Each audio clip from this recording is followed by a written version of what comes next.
अस्सलाम वालेकुम, कैसे हैं आप सब? खैरियत से हैं जी? और क्या हो रहा है भाई आजकल? अच्छा, काम सारा कंप्लीट होता जा रहा है, यानी पढ़ाई पे भी तवज्जो दी जा रही है, खूब मेहनत हो रही है, ये तो बहुत ही अच्छी बात है।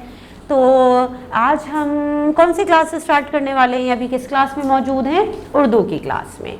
और जनाब उर्दू की क्लास में हमने बहुत कुछ अब तक हमने सीखा है, हमने अपने चैप्टर्स मुकम्मल किए हैं, काफ़ी सारा काम हम कर चुके हैं।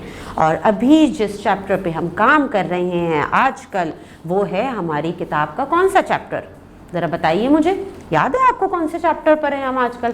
चैप्टर नंबर 5 पे, बिल्कुल ठीक। और इस चैप्टर से भी हमने काफ़ी सारा काम मुकम्मल किया है। तो आज हम इसी सबक की, इसी चैप्टर की एक और मश्क मुकम्मल करेंगे। तो इसे करने के लिए क्या करना है? इसे करने के लिए ये करना है कि आप अपनी किताब का पेज नंबर 33, पेज नंबर 33 जल्दी से ओपन कर लीजिए। जल्दी से ओपन कीजिए पेज नंबर 33। सबने ओपन कर लिया? वेरी गुड, ज़बरदस्त। तो फिर अब देखें हम कि यहाँ पे करना क्या है। देखें, अच्छा आपको याद है कि हमने पिछली क्लास में मैंने आपको समझाई थी तशबीहात, कि तशबीहात क्या होती हैं? याद है आपको? मैंने आपको बताया था कि जब हम किसी की बहादुरी की मिसाल देने के लिए उसे शेर से मिलाते हैं तो इसे हम तशबीह देना कहते हैं, ठीक है ना? यानी किसी को हम किसी से मिलाते हैं किसी चीज़ से, तो हम कहते हैं किसकी तरह भाई, हमने कहा था लोमड़ी की तरह चालाक, यानी किसी की चालाकी को मिलाना है, कोई बहुत चालाक है तो उसको हमने लोमड़ी से तशबीह दे दी, ठीक है। हमने अगर कहा कि भाई इतना लंबा जैसे ज़र्राफ़ा, ठीक है ना, तो हमने ये भी हमने किसी का इतना लंबा है तो उसे हमने ज़र्राफ़ा से तशबीह दे दी, यानी तशबीहात देते हैं, तशबीह देते हैं, ये तशबीहात कहलाती हैं, ठीक है। ये आपको याद है, मैंने आपको लास्ट क्लास में समझाया था। इसकी हमने एक एक्टिविटी, एक सरगर्मी भी मुकम्मल की थी। तो आज इसी तरह की एक और सरगर्मी हम करेंगे, जो है सरगर्मी नंबर 2, आपकी पेज 33 सफ़ा नंबर 33 पे मौजूद। तो देखते हैं कि आज यहाँ हमने क्या काम करना है। यहाँ पे है, नीचे दिए गए पैराग्राफ में मुनासिब तशबीहात लिखिए, ठीक है। तशबीहात ही लिखनी है हमें। क्या करना है कि नीचे दिए गए पैराग्राफ में मुनासिब तशबीहात लिखिए। चलें, अब हम देखते हैं कि क्या तशबीहात लिखनी। एक पैराग्राफ दिया गया है, उसमें कुछ नामुकम्मल जुमले हैं, फिलिंदा ब्लैंक्स खाली जगह के तौर पर दी गई हैं। वहाँ पे हमें तशबीहात लिखनी है और इस पैराग्राफ को मुकम्मल करना है। चलें फिर देखें क्या है, क्या लिखा है। पुराने ज़माने में एक सौदागर था जो डैश की तरह सखी और डैश की तरह बहादुर था। उसकी एक बेटी थी जो बहुत हसीन थी। उसका रंग डैश की तरह सफ़ेद और गाल डैश की तरह लाल थे। उसका लहजा डैश की तरह मीठा था। वो जब हंसती तो उसके दांत डैश की तरह चमकने लगते थे। पैराग्राफ हमने पढ़ा, समझ गए आप? समझ में तो कुछ आ गया होगा आपको कि किस तरह की तशबीहात हमें लिखनी है यहाँ पे, कैसी तशबीहात और क्या तशबीहात हम लिख सकते हैं, किसको किस चीज़ से तशबीह दे सकते हैं। तो चलें अब हम शुरू करते हैं। यहाँ पे अपनी ये जो खाली जगह है इसको फिल करेंगे, यानी तशबीहात लिखेंगे। अच्छा जी, पहला हमारा क्या था? शुरू में जब हमने देखा कि पुराने ज़माने में एक सौदागर था जो डैश की तरह सखी। अब भाई सखाफत किसकी मशहूर है? कौन सखी था? हातिम ताई। कहते हैं ना, हातिम ताई बहुत सखी था, तो हम हातिम ताई से तशबीह दे देते हैं, ठीक है, कि हातिम ताई की तरह सखी।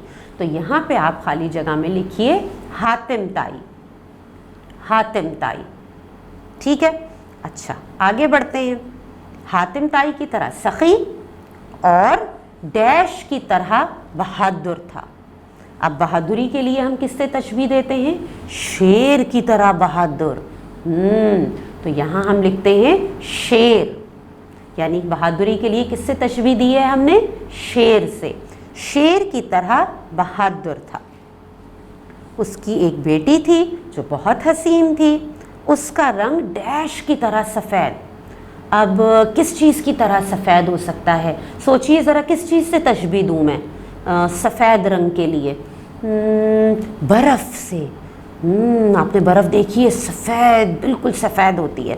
تو ہم یہاں پہ برف سے تشبیہ دیتے ہیں کہ یہاں لکھیں گے برف، برف کی طرح سفید، اور گال ڈیش کی طرح لال. ڈیش کی طرح لال، کس چیز کی طرح لال ہو سکتے ہیں؟ سوچے ذرا، یہاں پہ لال ہے تو کس چیز سے تشبیہ دیں؟ سیب کی طرح لال. یہ صحیح ہے، سیب کی طرح لال تھے. ٹھیک ہے. اور پھر اس کا لہجہ ڈیش کی طرح میٹھا تھا. اب میٹھا، مٹھاس کے لیے کس چیز سے تشبیہ دوں جو بہت میٹھی ہوتی ہو چیز؟ سوچیں، شہد. جی ہاں، شہد کی طرح میٹھا. ٹھیک ہے نا. ہم اس کے لہجے کو جو ہے وہ اس کے لہجے کی مٹھاس کو شہد سے تشبیہ دیتے ہیں. تو آپ لکھیے شہد کی طرح میٹھا تھا. ٹھیک ہے. وہ جب ہنستی تو اس کے دانت ڈیش کی طرح چمکنے لگتے. کس چیز کی طرح چمکنے لگتے دانت؟ کس چیز سے تشبیہ دے؟ موتی کی طرح. ٹھیک ہے. آپ نے دیکھا ہے نا موتی کیسے چمکتے ہیں، چھوٹے چھوٹے موتی ہوتے ہیں، کیسے چمکتے ہیں. تو ہم نے یہ کیا کہ اس کے دانتوں کو موتی سے تشبیہ دے دی. موتی جیسے دانت لکھ دیے کہ موتی کی طرح چمکنے لگے. ٹھیک ہے. یعنی ہم نے جتنی بھی خالی جگہ تھی اسے ہم نے مکمل کر لیا تشبیہات کے ساتھ. پھر اب تشبیہات ہم لکھ چکے ہیں تو ہم ایک دفعہ مکمل اس پیراگراف کو پڑھتے ہیں. ٹھیک ہے، کہ ہم نے کون سی تشبیہات لکھی ہیں، کس طرح مکمل کیا ہے. پرانے زمانے میں ایک سوداگر تھا جو حاتم طائی کی طرح سخی تھا اور شیر کی طرح بہادر تھا. اس کی ایک بیٹی تھی جو بہت حسین تھی. اس کا رنگ برف کی طرح سفید اور گال سیب کی طرح لال تھے. اس کا لہجہ شہد کی طرح میٹھا تھا. وہ جب ہنستی تو اس کے دانت موتی کی طرح چمکنے لگتے تھے.